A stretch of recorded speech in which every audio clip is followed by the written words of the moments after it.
¿Qué tal amigos? ¿Cómo les va? Un placer inmenso, muy buenos días, entrando ya al 10º mes del año 2025, hoy es 1 de octubre y queremos dar la bienvenida a toda la comunidad de Orovisión en esta mañana, deseando todos los éxitos del mundo, que sea un mes para edificar, para prosperar, un mes de salud y también, por supuesto, de abundancia en el trabajo y en felicidad, en alegría, en paz, que es lo que todos los ecuatorianos estamos buscando. Bien, al inicio de este mes vamos a hablar de justamente de la propuesta, cómo lo vemos a Machala, cómo se proyecta para el futuro, pero no podemos dejar de preguntarle a un ciudadano, un exalcalde del Cantón Machala, como es el ingeniero Roberto Cornejo, cuál es su opinión, hablando de la coyuntura política nacional, de lo que estamos viviendo hoy en día en el Ecuador, esta confrontación entre el movimiento indígena y el gobierno nacional por una medida de elevar el precio del diésel y que lamentablemente, como lo han dicho ya algunos actores políticos, sociales, no se logró ese diálogo o no se socializó por lo menos acuerdos mínimos para tomar esta medida económica de parte del gobierno nacional. ¿Cómo lo ve usted, mi querido Roberto? Un gusto tenerlo aquí en Orovisión. Buenos días. Yane, muy buenos días a todas las personas que nos ven a través de medios digitales como Orovisión también. Contentos por volver a las cámaras, de tener esta oportunidad de conversar con la gente, de dar nuestra opinión. Creo que es un momento difícil para el país, difícil para la gente. Atravesamos, a más de la crisis económica, la crisis de la violencia, de la delincuencia. Creo que es lo más resaltante, que la gente quiere que cambie, que haya un cambio de timón de este tipo de vida que estamos teniendo. El nivel de vida que tenemos ahorita está muy complicado, la gente está migrando. Y bueno, de eso quisiera que tengamos la oportunidad de conversar. Claro, es importante que se abran mesas de diálogo porque hay una consulta popular y yo no creo que eso tenemos que dejarle o diferirle a los partidos políticos. Nosotros como ciudadanos, desde nuestros espacios, usted dice a los tiempos que regreso a una cámara, a un micrófono, pero usted es una persona activa en las redes sociales, lo vemos con una cercanía muy interesante de visibilizar a los emprendedores, y eso es loable, eso es bueno, eso es bonito, porque no creo que Roberto Cornejo esté cobrándole un valor para hacer una campaña de publicidad, de promoción de lo que venden. ¿Usted considera que es oportuno abrir mesas de diálogo de ciudadanos, de la academia, movimientos políticos, partidos políticos, y analizar a qué nos estamos enfrentando hoy en día y cuáles deberían ser los pasos importantes para que desde la cabeza, hablo desde el Ejecutivo, desde el Gobierno Nacional, se comiencen a dar esos cambios tan importantes que requiere nuestra sociedad? Claro que sí, Yane. Mire, yo estimo que el gobierno, antes de hacer el incremento, quitarle el subsidio básicamente al diésel, tuvo que haber hecho un estudio profundo para poderlo aplicar, ¿no? Ahora, las mesas de diálogo siempre van a ser necesarias porque siempre hay que escuchar al pueblo, a la gente. Yo no estoy de acuerdo con el paro. Yo creo que afecta a las economías de todas las provincias, de todos los ciudadanos, sin medida. Yo creo en la conversación. Creo también que el gobierno ha tratado de canalizar un aporte o un apoyo para los transportistas para que no existan los incrementos de la canasta básica, de los pasajes y demás. En fin, muchas cosas que se elevan cuando el transporte se incrementa. Sin embargo, creo que ahí hay un aspecto social que el gobierno no tiene muy buena comunicación, considero yo, en poder transmitir al ciudadano lo que está haciendo antes de tomar la medida, durante la medida y después de la medida. Las maneras de compensación, que no se van a incrementar tal cosa, sino es que llegó de un día al otro, ¡pum!, se quitó el subsidio, incrementó el precio del diésel y al paro los indígenas y se complicó un poco la cosa. Ahora, yo creo que estas maneras de compensación no solamente es a los transportistas, también hay que pensar en la gente que se ve mucho más afectada, que no está agremiado, que no está asociado, que es la forma en donde en este momento el gobierno ha usado para poder compensar. O sea, el beneficio no va a llegar a todos. El beneficio no va a llegar a todos, sí. Y es un beneficio... Solamente son asociaciones. Y son beneficios momentáneos para aterrizar en realidades nuestras. Usted fue vicealcalde también del Cantón Machala, mi estimado Roberto. Tuvimos aquí frente a nosotros a dirigentes de la transportación y ellos dijeron, sí, nos está llegando la compensación, el bono del gobierno, que no tiene nada que ver con lo que realmente es el costo de producción de la transportación urbana. Para poner de ejemplo, ellos hablaban de $1,020, $1,030 mensuales que ellos gastaban en costos de producción. El gobierno les ha reconocido a un cierto porcentaje, porque no a todos los socios, en este caso de una cooperativa, un valor de $570. Se termina esa bonificación, es el bono. Viene lo más duro para los ecuatorianos. ¿Por qué? Porque si bien es cierto, hoy en día el gobierno está supliendo esa necesidad de la transportación, pero cuando ya no dé la bonificación, nos vamos a enfrentar a otro problema. No solamente tener una canasta básica que sobrepasa un sueldo básico, sino que van a tener que incrementar los precios de los pasajes. ¿Cómo ve usted esto y cuál debería ser, según su análisis, su conocimiento, el manejo que debería hacer el municipio, en este caso de Machala, y todos los municipios del país? Porque se van a enfrentar a esa demanda de la transportación de incrementar el precio del pasaje. Bueno, según tengo entendido y lo viví más que todo, el sector del transporte urbano siempre ha estado solicitando el alza del pasaje debido a que no alcanzan un punto de equilibrio dentro de sus operaciones con lo que se cobra actualmente. Sin embargo, siguen operando después de tantísimos años. Yeah. Yo creo que allí es de hacernos también una mea culpa. Nosotros hemos basado nuestras operaciones en subsidios, pensando en subsidios. O sea, nosotros hemos dicho, bueno, ya yo puedo operar, esto me estoy ganando, pero en base a una ayuda del gobierno nacional. Yo no creo en los subsidios, yo no creo en mentirnos a nosotros mismos que tenemos un negocio cuando está siendo apoyado por una rebaja gubernamental. Yeah. No creo en eso porque es mentirnos. Yo no sé, en algún gobierno, en algún momento hubo un incremento salarial, pusieron mucho dinero en las manos de los funcionarios públicos, hubo una economía creciente, los negocios, los locales, las empresas crecieron mucho. Sin embargo, cuando caes en la realidad, se ajusta el mercado y te das cuenta que no era así. El dinero del gobierno no debe de servir para dinamizar la economía, es la empresa privada. Entonces, el gobierno tiene que canalizar con la empresa privada los aportes por un X tiempo determinado hasta que puedan crecer y se puedan subsistir. Pero el empleador más grande debe ser siempre el público, en países con economías como la nuestra. O sea, no le podemos endosar al tema privado con economías como la nuestra, no podemos comparar la economía que tiene el Ecuador. Ecuador tiene que sobrevivir por lo privado, no por lo público. La empresa privada es la que dinamiza la economía de los países. El problema es que nosotros estamos mal acostumbrados a que el gobierno nacional nos dé un bono para tal cosa, que nos subsidie esto de acá, que nos subsidie el combustible, el gas, que nos dé un bono de desarrollo, que nos ayude en esto de acá, que nos dé comida. Y lamentablemente eso como sociedad nos afecta. El gobierno nacional, tanto local también incluso, tiene que darnos las herramientas para que nosotros podamos ganarnos el pan de cada día, para que nosotros podamos trabajar y ser económicamente libres. Económicamente libres. O sea, autónomos. Porque si no, vamos a depender de las ayudas del uno, del otro, y qué bono, qué subsidios inventan. Yo no creo en eso. Ya. Yo creo en generar oportunidades, en generar empleo, condiciones para que la gente trabajo, pueda seguir ¿sí? trabajando. Y obviamente, cuando tienes un beneficio, tienes un subsidio como es el del diésel, tienes que hablar con las partes afectadas. Y bueno, este es el plan. 6 meses, 1 año, año y medio, 2 años, el tiempo que se determine para poder absorber ese cambio. Pero un cambio de un momento al otro, por supuesto que golpea. Ya.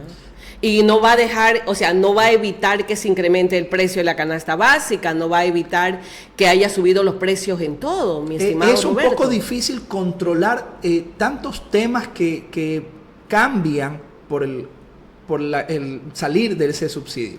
Hay muchos temas que van a cambiar. Y al que más golpea tal vez es a la gente más vulnerable. Así es. A la gente que menos tiene es la que no puede ir a escoger si comprar aquí o allá. Tiene que ir solamente aquí.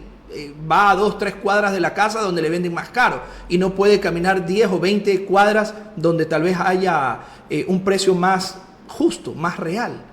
¿Sí? Pero eso es lo que tiene que estudiar el gobierno. Para mi concepto. Tuvo que haberlo hecho con más tiempo. Tuvo que haberlo comunicado de mejor manera a la gente afectada. Sin embargo, el impacto del paro de la gente, de los indígenas que están haciendo el reclamo, no es tan grande, si usted lo puede ver.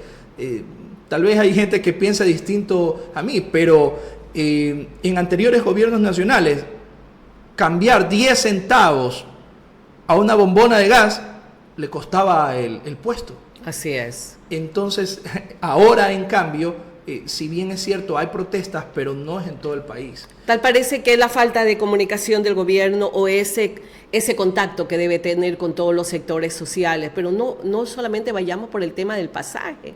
Sabemos que tenemos un sistema de salud también totalmente colapsado, que es otro de los problemas que el gobierno debe enfrentar y es una demanda ciudadana.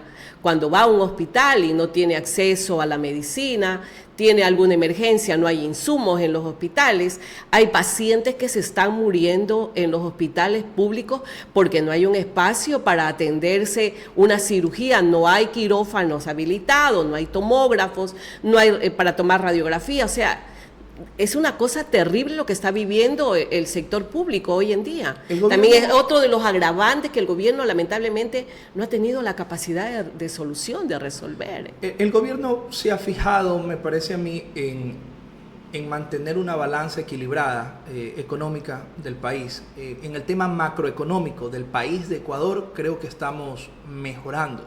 Sin embargo, nos hemos descuidado muchísimo en el tema social, en la gente. Y ahí entra el tema de la salud. Y que es la mayoría, mi estimado Roberto. Y que es la mayoría, la afectada. Que no vamos a salir del hueco en que nos encontramos si no generamos oportunidades. Las oportunidades vienen con la educación, con un mejor estilo de vida, de nivel de vida, con medicinas, con hospitales. Esa parte social es en la que se debe de invertir en educación. Y hay que darle, por supuesto, la educación es lo primordial, porque, a ver, no mejoramos el sistema educativo para después de medio año, 1 año, 2 años. Es a largo plazo. Las afectaciones que en este momento nosotros estamos viendo son descuidos de años. La delincuencia crece porque no tiene acceso a empleo, no tiene acceso a educación, porque hay violencia intrafamiliar. Por todas estas aristas se incrementa la violencia. Ha sido un caldo de cultivo, entiendo. Sí, ha sido un caldo de cultivo, o sea, tenemos que reconocerlo. Entonces, porque aquella persona que no tiene trabajo, no tiene acceso a una fuente de trabajo, o sea, no es por justificar, pero viene otra persona y te ofrece que de manera facilita puedas ganarte dinero. Lamentablemente, la gente cae en eso. Por cultura, por principios, convicción, falta de apoyo de las familias, o sea, son tantos argumentos, pero se ha generado este caldo de cultivo durante todos estos años para lo que estamos viviendo. Hay que sacar a los chicos, a los jóvenes de ese entorno donde estamos viviendo en la actualidad. ¿Cuáles son las condiciones? De falta de oportunidades, de falta de educación, y ahí es donde los gobiernos seccionales también deben de apoyar, deben de ser el primer pilar del gobierno nacional.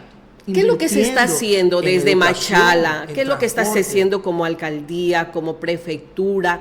¿Cómo ve usted justamente lograr ampliar ese campo de oportunidades a nuestros jóvenes? ¿Cómo usted lo está percibiendo? ¿Qué es lo que ha visto? Usted tiene muchas organizaciones, vemos que se reúne con muchos jóvenes. ¿Qué es lo que ellos piensan?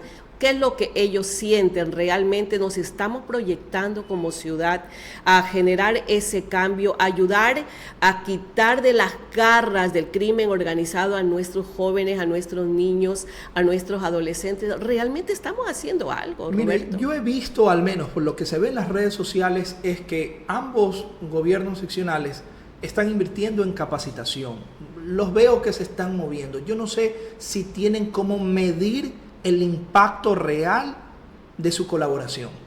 Si vamos a enseñar a pescar, bueno, pues ¿cuánto pescaron después de X tiempo? No sé si lo están midiendo.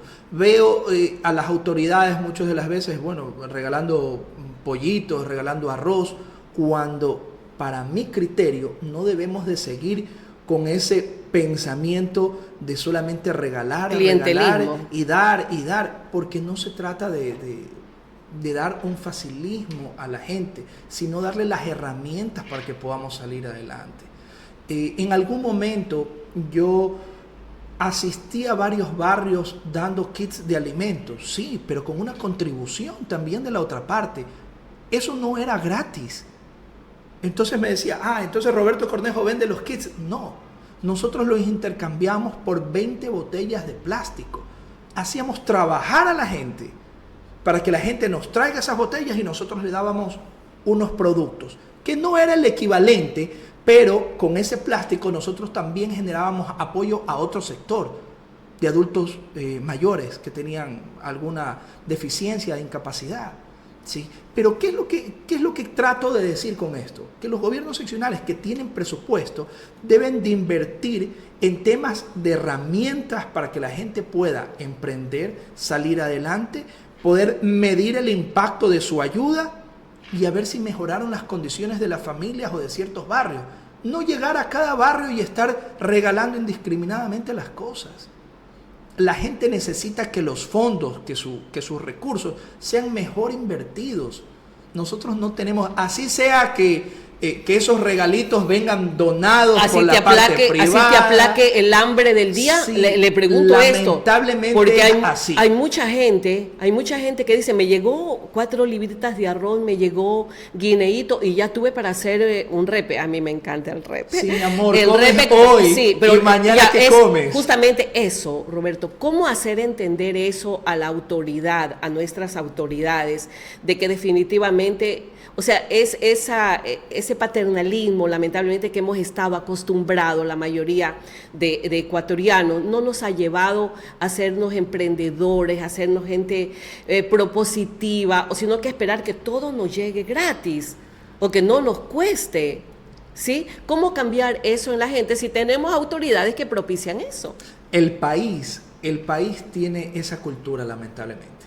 Y creo que es la falta de educación y es la falta o la incapacidad de nuestros gobernantes de darnos a discernir, a opinar, a pensar qué es lo mejor para el país, para las ciudades, para las provincias. Mire, estuve en una campaña para la alcaldía y lamentablemente a veces la gente no discute propuestas, sino discute a qué concierto vamos, dónde está la alegría, dónde vamos a bailar, en vez de decir, mira, esta propuesta creo que es más viable, esta propuesta es la más conveniente, con esto podemos conseguir paz, con esto podemos conseguir trabajo. Yo creo que eso es un trabajo de todos, ¿sí? de todos nosotros, de los actores políticos, del transportista, del comunicador, el poder conversar con la gente y decir, mira, esta vez tenemos que escuchar propuestas, tenemos que ver algo que nos saque del abismo donde nos encontramos. Yeah. ¿Sí? La delincuencia es lo que más nos está afectando en este momento. Más del 20% de los locales comerciales en el casco central de Machala están cerrados. Cuando antes nos peleábamos por conseguir un local de renta. Ahora usted puede salir y escoger. Los precios han disminuido de los locales de renta. Con tal de alquilarlos. Pero esto no es porque hay muchos locales porque hay una economía creciente y el comercio está creciendo. No, es más bien al revés. Vi el día de ayer que el gobierno nacional dice que las ventas en Ecuador se han incrementado comparando en estos 2 últimos años. Yo no sé de qué país se han incrementado, porque yo cada vez veo menos locales abiertos, veo menos gente en las calles, menos horarios de trabajo. Yo no sé, voy a hacer un énfasis en el horario, porque antes los locales abrían de 7 de la mañana a 8 de la mañana y cerraban 11, 12 de la noche.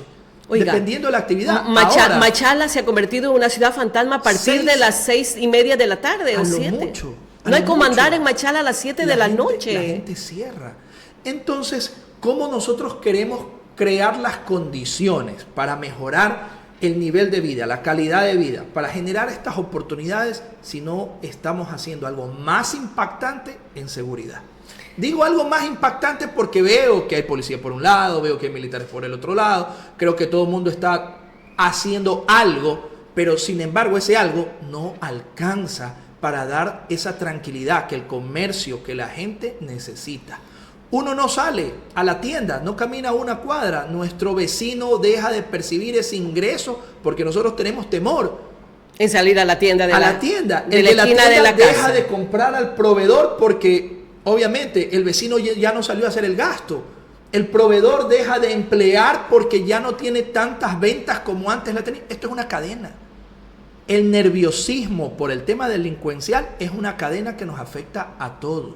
Si bien es cierto, la potestad de seguridad es del gobierno nacional, pero ¿qué ha hecho nuestras autoridades acá a nivel de gobiernos seccionales? Hablando alcaldía de Machala, alcaldía de Pasaje, del Guabo, alcaldía de Huaquillas, alcaldía de Santa Rosa, hablando de los puntos más calientes que tiene la provincia. Mire, como por ejemplo, eso creo que es importante establecer una mesa de trabajo, que el gobierno debería de sentarse con todos los GATS municipales y decir, bueno, a ver, este es el lineamiento. Y no lo hace. A ver, inviertan, alcaldías, prefecturas, inviertan en estos temas.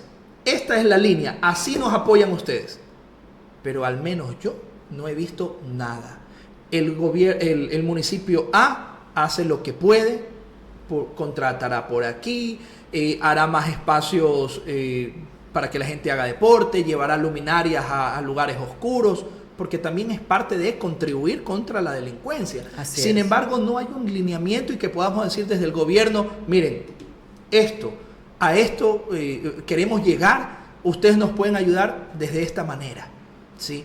Los gobiernos seccionales, en el caso del municipio de Machala, no pueden contratar, seguridad para mandar a los barrios. No puede. No puede comprar armamento, no puede comprar vehículos blindados, no puede generar presencia con autoridades que son agentes de tránsito, agentes municipales, sí. Mejorar un barrio, regenerar un barrio, iluminar un barrio, una cancha. Puede ayudar, puede ayudar. Eso es complicado si no tienen los permisos, los lineamientos de un gobierno.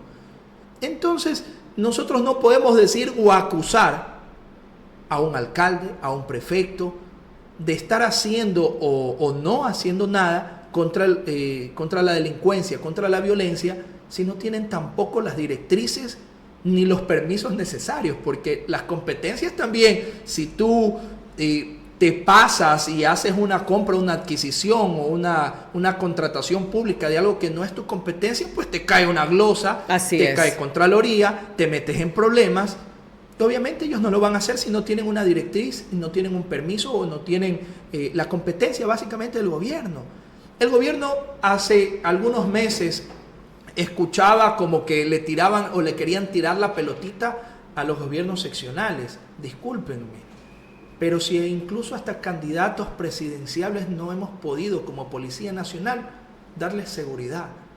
¿Usted cree que aquí un gobierno seccional puede arriesgarse a decir, bueno, tranquilos, yo voy contra todo, cuando nadie nos puede dar seguridad?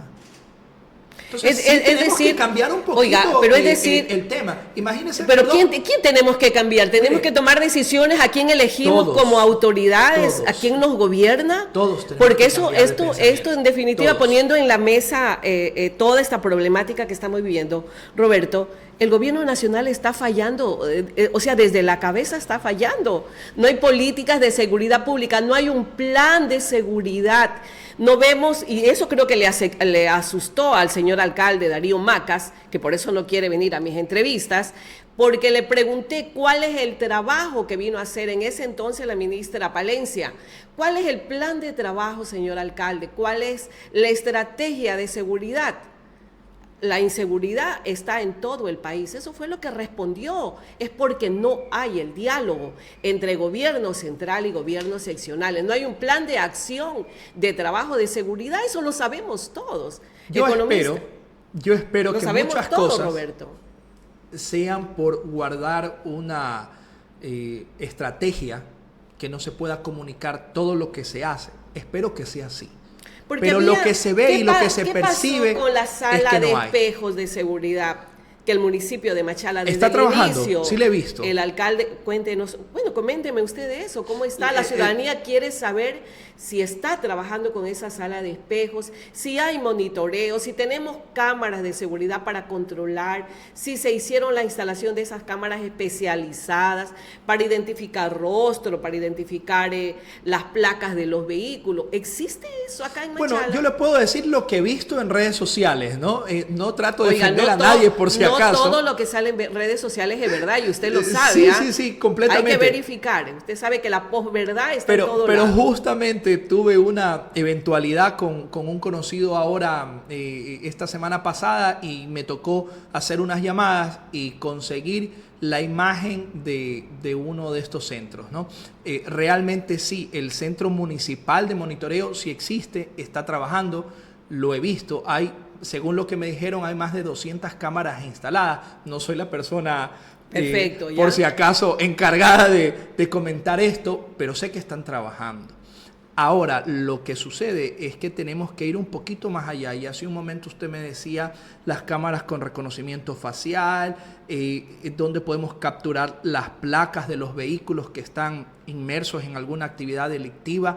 Pues bueno, eso serán estrategias tanto en convenio tal vez de la policía con los municipios, en convenio de la policía con las prefecturas. Pero eso no hay. Pero eso no le puedo decir porque no lo conozco, lo desconozco. Eso más bien lo planteamos nosotros como Roberto Cornejo en campaña hace 3 años atrás y queríamos convertir a Machala en la ciudad más segura del Ecuador, invirtiendo mucho de los recursos del municipio en seguridad o en herramientas que nos permitan tener esa paz y esa tranquilidad que necesitamos, pero no solamente en el casco central, sino también en los barrios.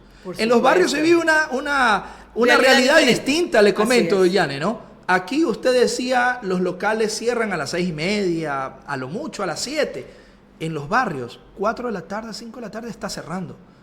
Porque aquí en el casco central vemos por ahí un agente de tránsito, un municipal, un policía, un militar, o la misma actividad de la gente, el caminar, el pasar en los vehículos, ahuyenta un poquito a los delincuentes. Ahuyenta un poquito, un poquito. Pero en los barrios donde normalmente no hay ese trajín, en los barrios donde normalmente no hay presencia policial o militar, obviamente la gente está indefensa. 4 o 5 de la tarde y cerraron sus negocios. Oiga, conozco casos así. Hay una reacción, un comentario que hizo, creo, reaccionar a muchísimos ecuatorianos. Ahora con el tema volviendo al tema del paro de los indígenas. El gobierno, qué capacidad que tuvo para ir con ese convoy militar y policial y entrar y reprimir a la marcha de los indígenas. ¿Vieron la cantidad de ese convoy del ejército? Sí. Eso no lo vemos aquí, por Dios. Para el tema de seguridad no estamos viendo todo ese movimiento policial del ejército para reprimir al crimen organizado. Y con qué facilidad fue y apagó la frecuencia de un medio de comunicación indígena. Pero vamos más allá. Con qué facilidad fue y incautó cuentas de los dirigentes indígenas. Entonces muchos ciudadanos en las redes sociales, que es tan mediática la comunicación, dicen, ¿por qué no tiene la capacidad de congelar las cuentas del crimen organizado en las instituciones financieras, bancos, cooperativas? ¿Por qué no tiene esa misma diligencia, esa misma agilidad para hacer todo lo que hizo ahora y demostró para reprimir al pueblo ecuatoriano en este segmento de los indígenas? ¿Por qué? ¿Por qué el gobierno no actúa así? ¿Qué es lo que está pasando? Bueno, está demostrando poder, está demostrando el yo soy, el yo puedo, poder, el yo hago. Pero ¿a quién no debe? Eso es lo que se ve, lo que transmite el gobierno nacional. Y obviamente, de cierta manera, incluso aquí también a veces lo vemos. La prefectura organizó un concierto donde hubieron 100,000 personas, leí en una publicidad. ¿Cuántos policías y militares habrán necesitado para darle seguridad? Descuidando otras zonas y otros lugares. La alcaldía también lo hizo en el mes de junio. En su momento, sí. Claro. Entonces yo creo que tenemos que analizar prioridades. Yo creo que, así como usted lo dice, Yane, yo creo que todos, si no tenemos o no estamos trabajando en sintonía, si el gobierno nacional no nos dice, mira prefectura, mira alcaldía, desiste de estos proyectos, desiste de hacer estos eventos y concéntrate en esto, ayúdame con esto, no vamos a salir de donde estamos.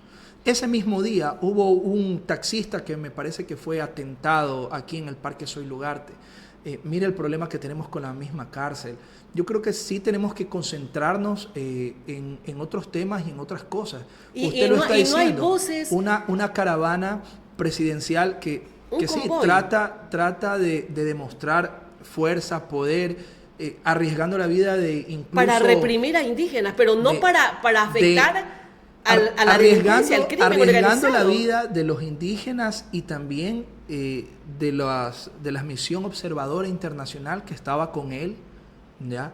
De los militares y los policías. O sea, es arriesgarla a poner en una confrontación estéril de los ecuatorianos, cuando tendríamos que nosotros estar pensando y conversando, solucionando problemas mucho más graves que nos atañen en este momento. Yo le vuelvo a decir, Janet, yo no creo en la violencia, yo no creo en el paro, yo creo que sí, si quieres conversar, vamos, sentémonos a conversar, pero nadie debe de estar reclamando de una manera violenta estos hechos. Peor cuando el gobierno nacional ha tratado de tener o inyectar una compensación a los transportistas, que son los principales afectados, entre comillas, podemos decirlo, ¿sí? Pero nosotros lo que necesitamos es un lineamiento, la comunicación del gobierno a todas medidas, a todas las escalas.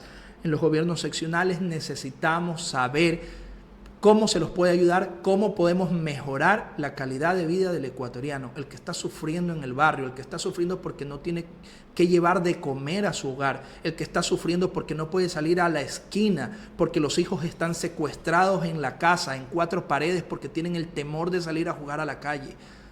Esa realidad es la que tenemos que cambiar, y todos los actores, ya seamos ciudadanos, periodistas, activistas políticos, peor aún los gobernantes, tenemos que estar trabajando para mejorar esas condiciones. Mire, Yane, yo visito muchos negocios y usted al inicio de esta entrevista conversábamos y decía, bueno, no creo que esté cobrando. No, en absoluto, no cobro. Lo hago porque considero que es la manera como yo puedo aportar con un granito de arena a esos locales, a esos emprendedores, a esos negocios. Imagínese que el municipio de Machala haga una cosa de esas, o la prefectura salga a las calles. Todos tenemos la obligación de hacer un trabajo de esa naturaleza. Hay mucha gente que me dice, oye, Roberto Cornejo se cree influencer, que va a un negocio y lo publicita. Miren, si ese creerse influencer o ese creerse político o generador de algunas visitas o gastos y aporte a ese emprendedor, me lo creo. Roberto, si puedo aportar de esa manera, lo hago con la cariño. Falta de empatía, la falta de conciencia y sobre todo la falta de sintonía. Usted dijo esa palabra clave, sintonía. No estamos en sintonía. No estamos en sintonía, ni nosotros entre ciudadanos, porque estamos totalmente polarizados, totalmente divididos. Estamos totalmente llevados por el estigma de que si hablas en contra del gobierno, eres correísta. Si hablas en contra del gobierno, eres del crimen organizado, el GDO. O sea, ¿por qué pensar en eso? El ciudadano hoy en día no está verificando, no está viendo la realidad, no está comprobando, no está confirmando. Y eso es muy, muy dañino y muy malo para podernos entender y lograr esa sintonía.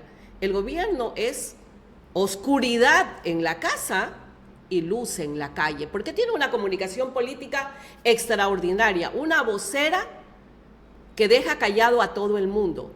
Pero lamentablemente esa conexión, esa sinergia, esa sintonía con los gobiernos seccionales, parroquiales, provinciales, no lo hay. Mire, la ciudadanía no quiere saber nada de política o de los políticos. Pero deberíamos saber. Está cansada de promesas, está cansada de ver falta de actitud, está cansada de ver falta de obras, de trabajo, dicen, bueno, subimos el IVA, hicimos esto, estamos en guerra, sin embargo, continuamos con la delincuencia, continuamos con la violencia. Mucha gente ha preferido darle la espalda a los problemas del ecuatoriano, del machaleño. Y eso es algo que me genera una pena. Genera tristeza porque nosotros debemos de alzar la voz por ellos. A nosotros nos toca intervenir por ellos, por los que ya están cansados y han perdido la esperanza, han perdido sus sueños. Nosotros, los periodistas, los activistas políticos, debemos de hablarlo. Debemos de pedirle al gobierno nacional, bueno, las correcciones necesarias, porque no todo lo que hace el gobierno es malo, ¿ah? Ojo, hay cosas muy buenas, en la macroeconomía sí está bien. Sin embargo, sí, usted lo ha dicho, macroeconomía, para el grupito social, económico de interés es el que está bien. La macroeconomía del país, o sea, tener una balanza equilibrada, no ser irresponsables con los gastos del gobierno. Sin embargo, priorizarlos es lo que se debe de hacer.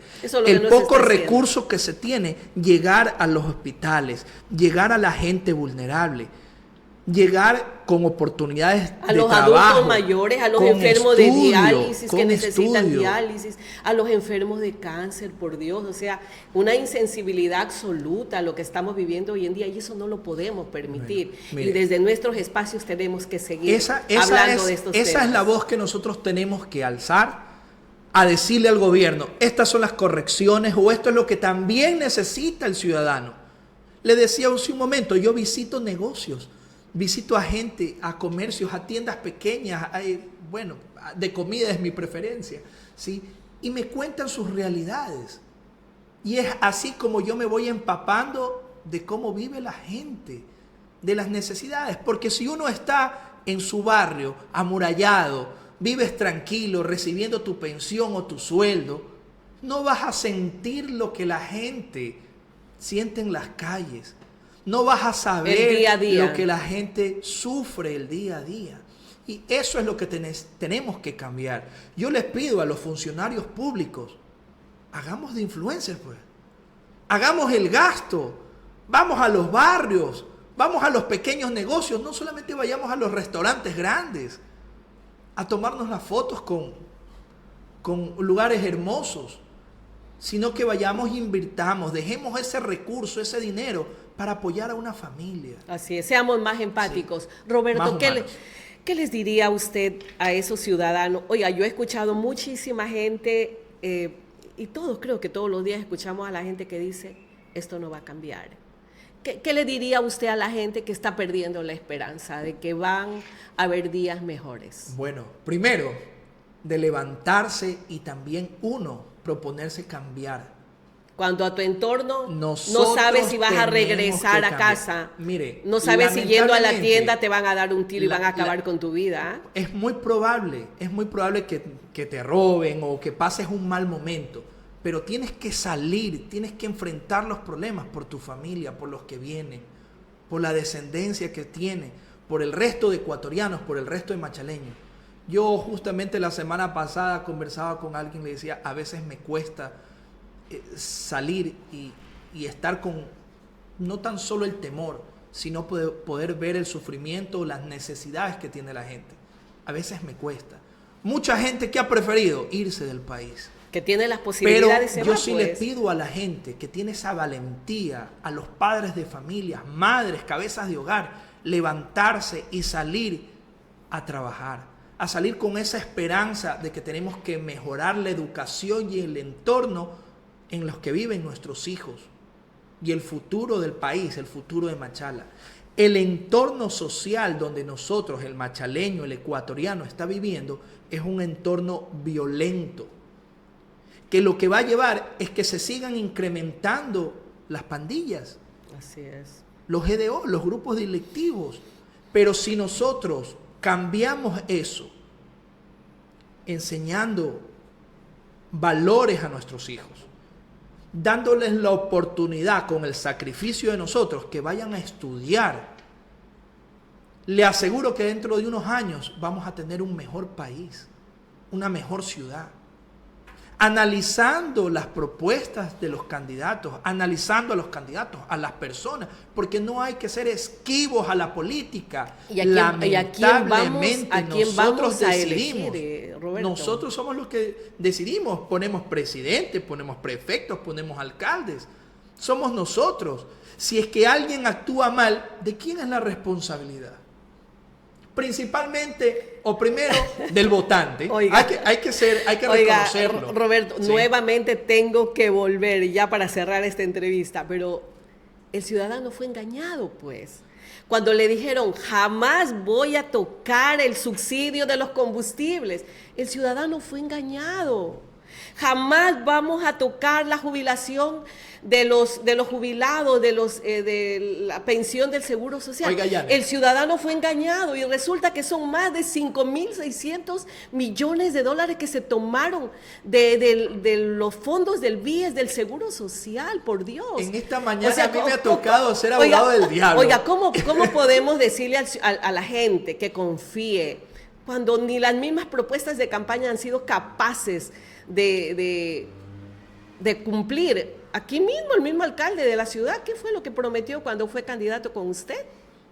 ¿Qué fue lo que prometió? Las casas de interés social. ¿Dónde están las viviendas de interés social? Oiga, ¿Dónde está la machala industrial que propuso el señor alcalde de la ciudad?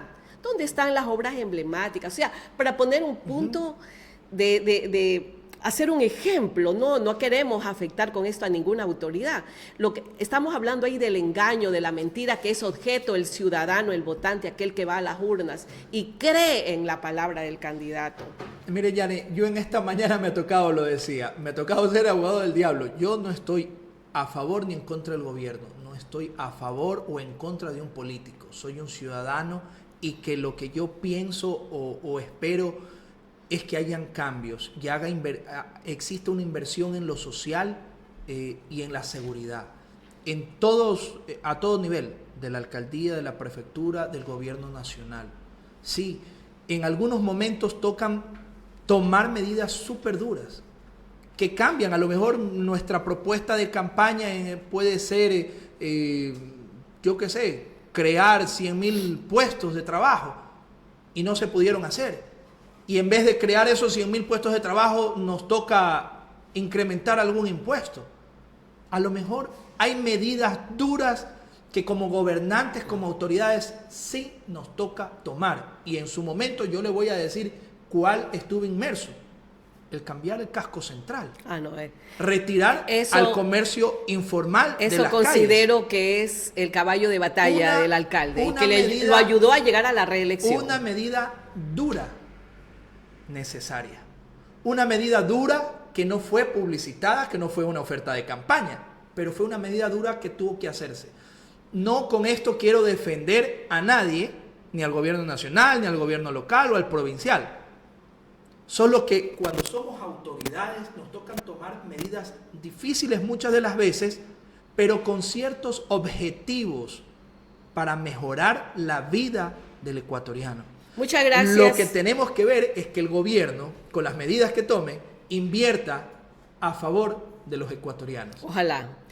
Ojalá este remesón que tiene hoy en día el gobierno nacional lo haga reflexionar al señor presidente Daniel Noboa, a sus autoridades, asambleístas. Dejen de aplaudir, sean propositivos, busquen formas de ayudar a los ciudadanos, que es lo que más queremos hoy en día. Mi estimado Roberto, muchas gracias por acompañarnos. Yane, muchísimas gracias a todas las personas que nos ven o nos han visto a través de Orovisión. Pues bueno, invitarlos básicamente a que hagamos el gasto a los vecinos, que visitemos negocios, emprendimientos, que es así una de las maneras en que podemos apoyar a la gente a salir de la profunda crisis económica en que nos encontramos. Muy buenos días. Muchísimas gracias al ingeniero Roberto Cornejo, ex vicealcalde del Cantón Machala, activista político, también apoya al emprendimiento, lo hemos visto en algunas ocasiones y creíamos oportuno traer a un ciudadano para hablar de estos temas que nos interesa a todos. Gracias amigos por acompañarnos y un inicio de mes maravilloso para todos. Buenos días.